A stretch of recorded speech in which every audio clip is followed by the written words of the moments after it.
ရှုရဲ့အသွေးနဲ့တင်ထာဝရအသက်ကိုရပါပြီဆိုတာကိုတင်ပြသနိုင်ဖို့ရအတွက်နှုတ်ကပတ်တော်ပုံဆောင်တဲ့သခင်ယေရှုရဲ့အသွေးနဲ့အသားကိုတင်အမြဲတမ်းစားသုံးဖို့လိုတယ်ဟာလေလုယာအာမင်ဒါကြောင့်တင်ယနေ့ဒီနှုတ်ကပတ်တော်ကိုတောက်သုံးပါအမှန်တကယ်တင့်ရဲ့နှလုံးသားထဲမှာရောက်ရှိပါစေအဲ့ဒီလိုရောက်ရှိသွားမယ်ဆိုရင်တင့်ရဲ့ဘဝဟာတမန်တော်ဘောလူပြောသလိုပဲ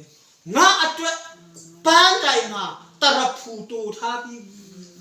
အဲ့ဒီတရဖူဟာငါအတွက်ဟုတ်တယ်လို့သူပြောရတော့တာဟာလေလုယာအာမင်တင်လေတင်အမအကန်တင်ဘဝကိုနှုတ်ကပတ်တော်တောက်သုံးပြီးတော့ရှင်တမ်းမယ်ဆိုရင်ကောင်းကင်ဘုံမှာတင်အတွက်ထားပြီးတဲ့တရဖူဟာငါဟာပဲလို့တင်ပြောရမှာဖြစ်တယ်အာမင်အာမင်အဲ့ဒီအသက်တာကိုတင်တို့ကိုလည်းရရှိ